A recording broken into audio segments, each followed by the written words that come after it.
If you're like me, you have probably looked at a journal, you've seen it at a bookstore or a craft store somewhere, you decide, this is actually really cute. I'm gonna buy that. Maybe you'll decide to finally write your novel in it one day. This is that journal. It's gonna be super cute. It's gonna be nice. I'm gonna write all of these nice things cover to cover. It's not gonna have any blank pages or anything like that in it. Wrong. Absolutely freaking wrong.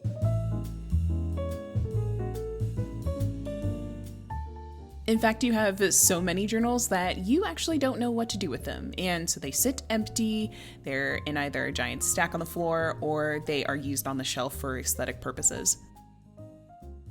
This one I got from my old boss when I was still working in an office. I love that. That's really cute. I got this one because I have this idea for a novel that I haven't written anything down yet. When am I going to do that? I bought these two because I thought I was going to do more bullet journaling, and now I'm intimidated because everyone else's seems so perfect on the internet, and fuck the internet, man. I really want to do better, and every time that I do a bullet journal, it just looks like crap. I had this one specifically to document my 2020, and look where we are now. I still haven't used this one because it is Kingdom Hearts themed.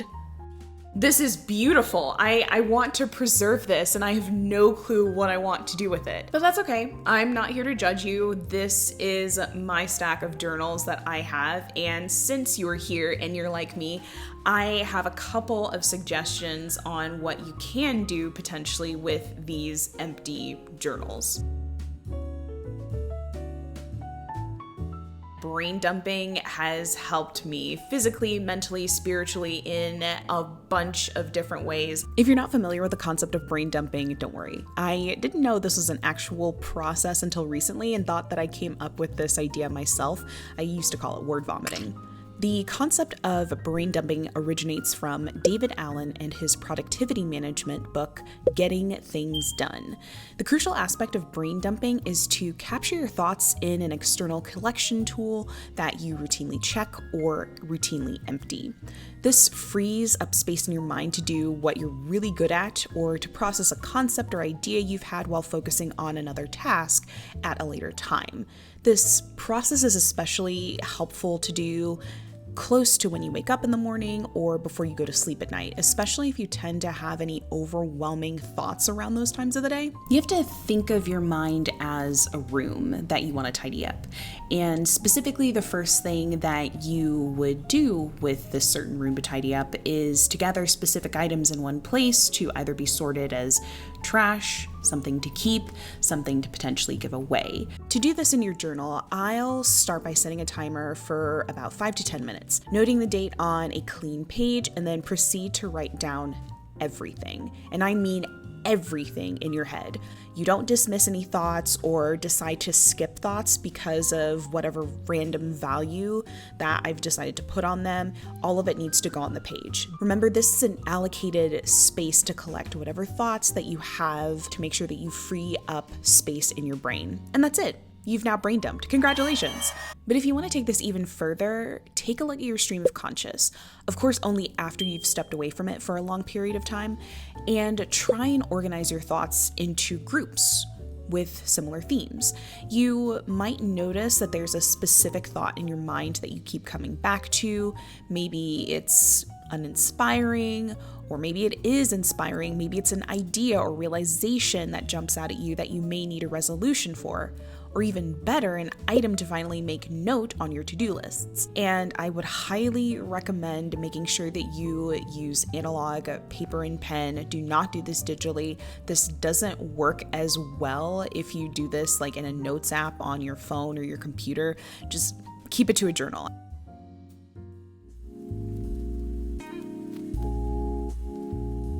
Something that I started to do in college and recently picked back up again is making my own dictionary. Whenever I hear a word or phrase or piece of slang that somebody uses that I'm just like, I don't know what that means, make sure you write it down, make sure you get the definition as well as the context in which the person had said this word. I also think a pros and cons journal is a really good idea too. So especially if you're trying to make a decision of some kind and you need to do a little bit of research, there you go. You have the date, you have whatever you're trying to decide on, you have a pros part, you have a cons part, you start writing down what the pros are, you start writing down the cons, you total it up, and then you're able to make your decision. I have this in one of my little pocket-sized journals, so whenever I need to do something on the go, I can just scribble it out really quickly in my car and then make a decision, buy the product, whatever. My favorite suggestion on this list is a burn letter journal. Kind of like the burn book in that movie Mean Girls, where they just say a bunch of like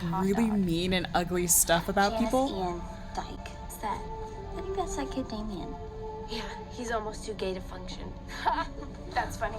Put that in there. Sometimes an encounter happens where you are the target of someone's rage and insensitivity. It might be justified, and it might not be. But if you have a burn letter journal, you can just write a note to them telling that person how you feel and make it as emotional or as deep or as angry or as sad as you want to. This is a place to get out all of your grievances, hate on them all you want, and then go back to being happy with your kick-ass life. This is for your eyes only, it's private, and something that honestly needs to be said and let out for you to process. That way you can get all the yucky feelings off your back and you're less likely going to be convicted of murder. It's like a mini professional therapy session.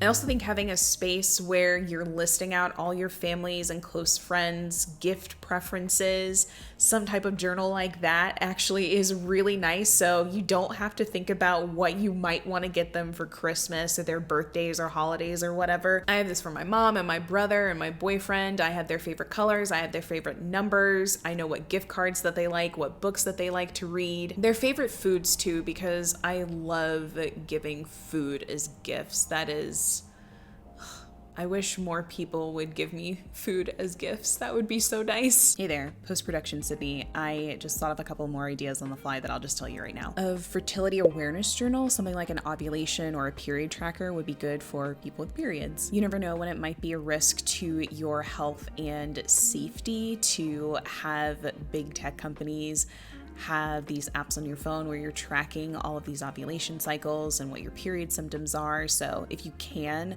or if you decide that you want to take all of that stuff down from these different apps that are out there, try and put it in a journal, make it as colorful as you want, make sure that you're tracking all of your symptoms which affect your period, like irregular alcohol consumption, potentially intercourse. Large and irregular consumption of caffeine apparently is something you should watch out for as well. An affirmations journal or a compliments journal is something that I personally keep, and that has really been a game changer. It's where you list out all of the compliments that people have said about you or people have said like to you directly, and that's a really nice confidence booster for when you just feel like you're having a crappy day. And of course, if you don't feel like having to pay for this type of service online, a passwords journal, I think that people don't realize like how analog keeping just written down passwords somewhere pretty safe and secure, like that's nice too. I've heard of another one recently that I would like to try if I ever have any children, but sending love letters to yourself or your child or a random person, just having a journal for all of those things that you might want to say or notice about someone, and then sometime in the future you're able to give that specific letter or set of letters to that person as a gift. Having to experience whatever that moment is, that is really pure. That's really cute. I also have journals for when I need scrap paper or when I am trying to evaluate some type of code. Maybe I put in sections of the code that I'm working on just to kind of break it down from just another perspective. I like being able to give myself pictures, like drawing little arrows to what exactly this concept means, and then being able to write kind of in the margins what exactly I am interpreting from this line, and then giving myself space to figure out what the next steps are for what I need to do in this expression. I think that having that random space to give yourself time to evaluate what exactly is going on is really perfect, again, to get those garbage thoughts out of your head and give yourself another perspective on what you might want to do going forward with code. Which brings me to a next idea for your empty journals: having some type of work journal recording everything that you have done for the day. Basically a cover your ass type of journal. Chef's kiss. Perfect. You are never going to not be without any type of proof that you have done something.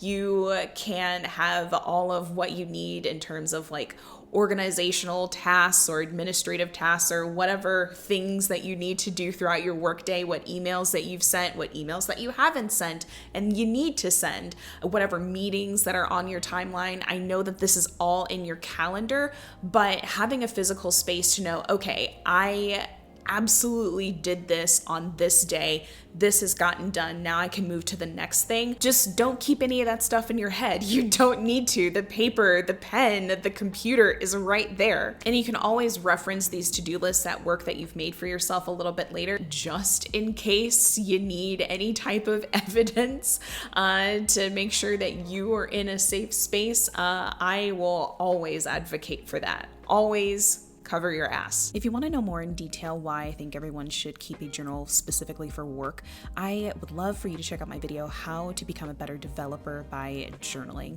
I think that's a really juicy one, so I will link it in the description box as well as somewhere on the screen. Make sure you check it out, and I'll see you over there. If you have any more ideas for filling out your empty journals, I would love if you would leave a comment below, and honestly, just please help me. Like, this has gotten ridiculous. 5, 6, 7. There's 8. I have 8 of these, and I know that I'm going to buy more. I can feel it. I know that I am. Please send help.